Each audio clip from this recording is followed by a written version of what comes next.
Bonjour à tous, aujourd'hui on se retrouve pour la synthèse et analyse de l'oxalate de fer et de cuivre 2. Concernant la partie réactif HSE, nous utiliserons pour la synthèse de l'oxalate de fer de l'acide oxalique, dihydраté, du sel de mort, de l'acide sulfurique à 0 mol par litre, de l'eau distillée et de l'éthanol. Pour ce qui est de la synthèse de l'oxalate du cuivre 2, nous utiliserons de l'acide oxalique dihydраté, de l'acide sulfurique à 0 mol par litre, de l'eau distillée et du sulfate de cuivre pentahydraté. Pour l'analyse de l'oxalate du cuivre 2, on utilisera une solution de sulfate de cuivre à 10-2 mol par litre, une solution d'ammoniac à 28% et de l'eau distillée. Attention, l'ammoniac doit être manipulé sous hotte avec des gants. Pour ce qui est celle du fer, on utilisera de l'acide sulfurique concentré, du permanganate de potassium et de l'eau distillée. Attention, l'acide sulfurique concentré doit être manipulé sous hotte avec des gants et des lunettes. La première partie de ce TP consiste à la synthèse des deux oxalates métalliques. Mais tout d'abord, avant de passer à la partie manipulation, commençons par la partie théorique. Voici les équations de dissolution des réactifs. A noter que le solvant utilisé pour dissoudre le sel de mort est une solution d'acide chlorhydrique à 0 mol par litre, car celui-ci est instable en milieu aqueux. Nous vous laissons trouver la valeur des coefficients stoichiométriques afin d'équilibrer les réactions. Pour la synthèse de l'oxalate de fer 2, nous devons calculer la masse à peser des deux réactifs, en sachant que nous voulons avoir une masse de produit de 2 grammes. A l'aide du tableau d'avancement, on peut remonter au nombre de moles de fer 2 et d'acide oxalique à partir de la valeur de X, correspondant au nombre de moles de notre produit synthétisé. A noter que l'acide oxalique aura un taux d'excès de 100%. C'est-à-dire qu'il sera introduit en quantité 2 fois plus importante par rapport à celle du fer. Pour la synthèse de l'oxalate du cuivre 2, le même raisonnement est à appliquer que pour l'oxalate de fer 2, avec 2 g de produit à synthétiser et toujours un taux d'excès de 100% en acide oxalique. Pour synthétiser l'oxalate de fer 2, on prélève la masse de sel de mort calculée auparavant, que l'on dissout dans 15 ml d'acide chlorhydrique et que l'on mettra sous agitation. On procède de la même façon avec l'acide oxalique, que l'on dissout dans 15 ml d'eau déminéralisée. On mélange les deux réactifs, que l'on chauffe jusqu'à ébullition sous agitation. Le mélange est ensuite filtré pour ne récupérer que le solide, lavé délicatement à l'eau, puis à l'éthanol et mis à sécher dans l'étuve à 60 degrés pendant 45 minutes. Pour l'oxalate du cuivre 2, on dissout la masse de cuivre calculée auparavant dans 15 ml d'acide sulfurique. Même chose pour l'acide oxalique. Les deux réactifs sont ensuite mélangés et chauffés en agitant. Pour récupérer le solide, on le passe dans la centrifugeuse. Pour cela, on verse le contenu du bécher contenant le produit dans le premier tube dont on pèse sa masse. Dans le deuxième, on ajoutera l'eau distillée pour obtenir la même masse que le précédent tube, afin d'avoir un équilibre parfait lorsque la centrifugeuse sera mise en route. Après 10 minutes d'agitation, on enlève le surnageant, délicatement, puis on rince le solide avec 10 ml d'eau distillée, tout en pensant à bien rééquilibrer les tubes, comme pour la première agitation.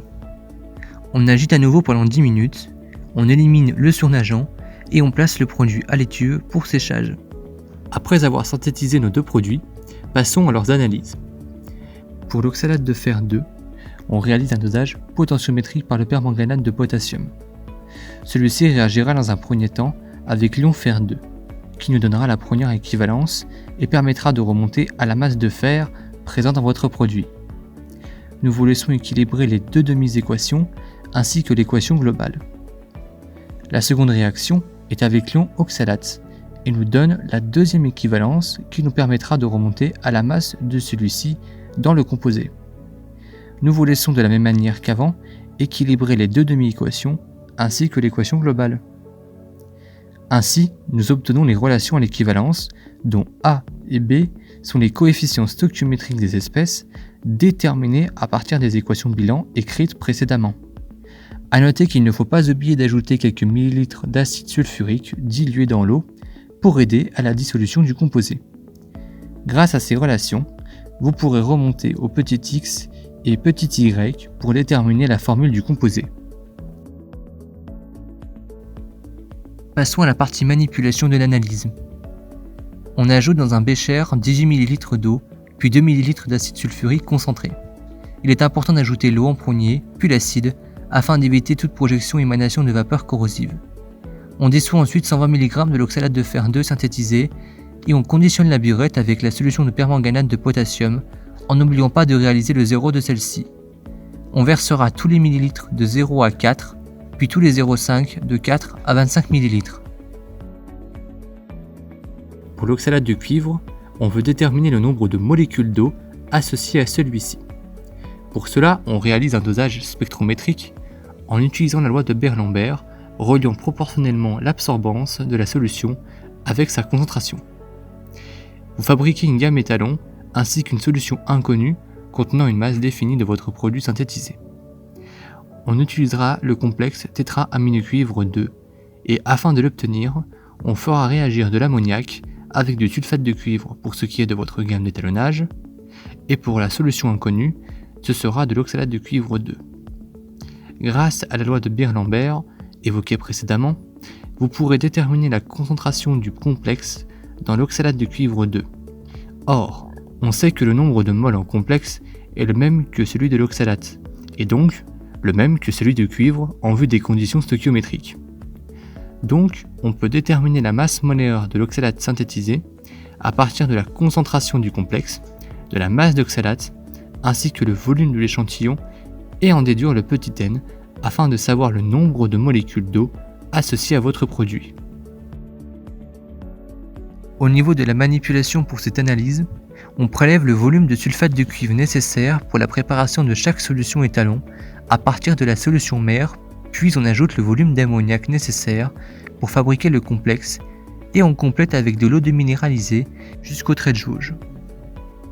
On prépare ensuite notre solution inconnue, auquel on dissout 100 mg d'oxalate de cuivre 2 synthétisé, dans 20 ml d'ammoniac et 80 ml d'eau distillée pour un total de 100 ml correspondant au volume de la fiole jaugée. Pour le spectromètre, on réalise le blanc à l'aide d'une cuve remplie d'eau distillée et on mesure l'absorbance de nos solutions étalons en pensant bien à mettre les doigts sur la partie opaque de la cuve. Pour conclure, nous avons appris dans ce TP comment synthétiser l'oxalate de fer 2 et de cuivre 2, puis, par analyse potentiométrique et spectrométrique, nous avons pu déterminer la formule de ces deux composés. Nous espérons que cette vidéo vous aura mieux aidé à comprendre le TP. Merci de l'avoir regardé. À bientôt.